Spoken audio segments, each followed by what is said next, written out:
It has also been our tradition at these affairs to introduce each one of the confirmands individually, which we do in the service by having them stand up, but to introduce them individually in case you haven't already met them.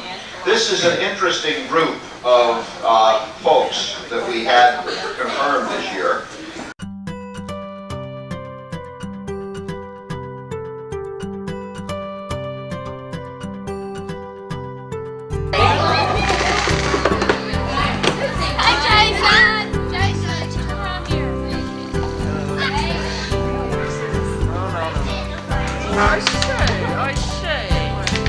It's a 6. Jason, don't get mad. It's a 6. Oh, Bill! That's my heavy metal routine, right? I think we're saving. I think I'll erase it. I cannot see your face. Good. I'm getting a very low view of you. Mom said get that out there now. B8. Yeah, you've been watching my car. G49.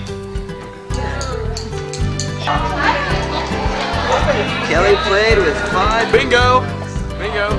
Where's all your bingo cards? Would you stop it? I'm not filming yet. Well, then just turn it off. Hey, We have to balance it off. DK, say hi to my father. Hi to my father. If we can make you go all the way over, I'll just do that. For a quarter. Sure, Jason. I'm just getting the compliment. Taking pictures of us eating. Jason!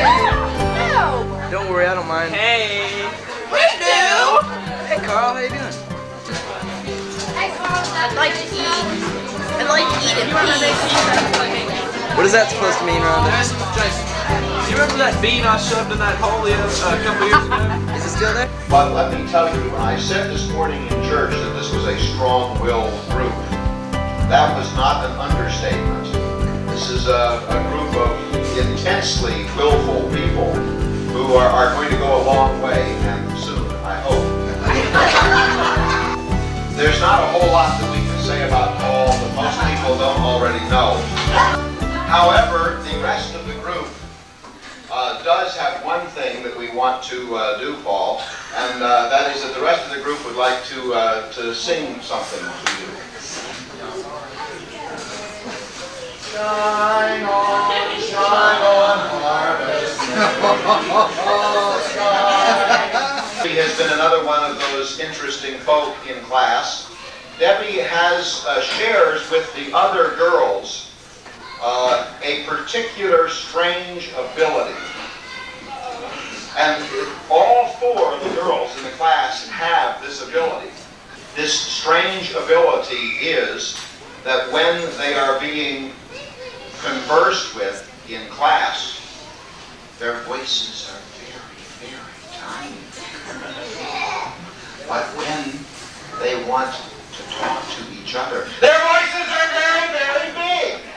Jason Thomas O'Brien has been with us for, these 3 years, part of the, part of the original group. And Jason is about to leave us. Jason is moving to Fargo, North Dakota. His family is moving to Miami, Florida. The other thing is that Jason has been very, very kind, and his whole family is sort of photographic. And not only does Jim do good videotape work, but Jason takes tremendous pictures with his camera. And he, earlier in the year, took a picture of me at one of our class sessions and had it blown up so that we could, yeah, there it is right there. Jason came to us, as many come to us, on a one-year tour with his family through Maxwell. Jason has been our resident expert on almost everything, but especially with regard to the martial arts. One of our other persons with the strange vocal dynamics. Although we've got to say, in all fairness, that Jane is probably the softest Now that's not saying a whole lot. Maybe it's better to say she is the least loud. She has spent this entire year worrying about what I'm going to say about her right now. Rhonda has been one of the people in our class, perhaps the most vocal person in our class, to inject a note of levity when none was needed. And probably the most notable example of this was at a point when we were discussing Mother Teresa in class. And when Rhonda asked, "Who is Mother Teresa?" I casually and offhandedly just turned and said, "She's the lady in California that makes fudge." And for 3 weeks, we had Rhonda believing that Mother Teresa was the fudge maker from California.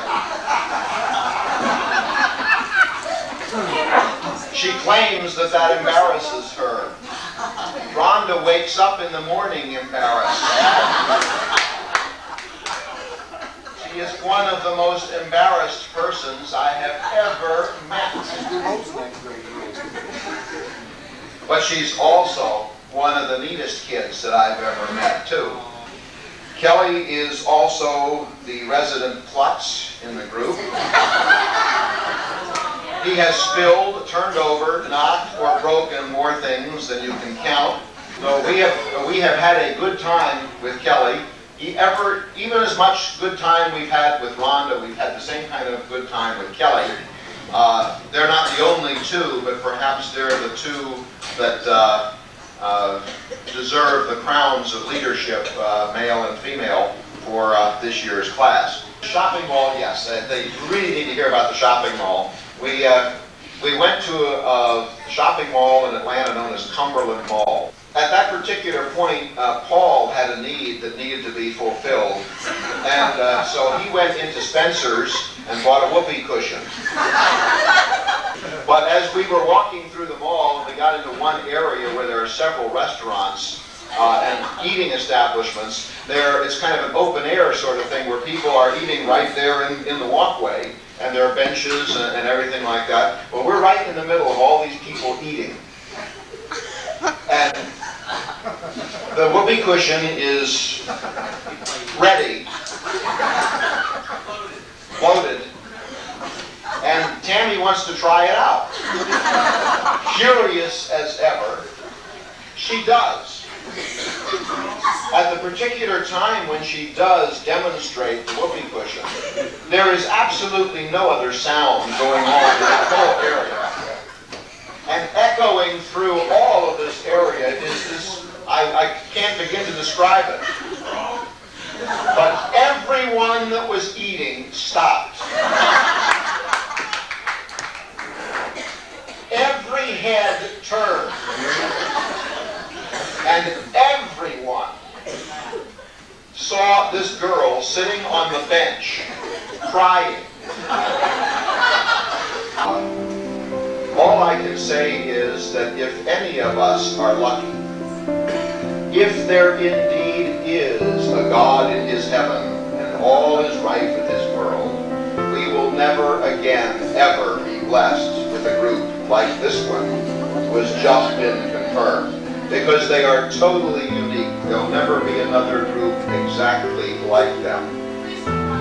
And once again, if there is a God in his heaven and everything is indeed all right, there's not a one of those 9 kids that is going to be anything less than a success in this life.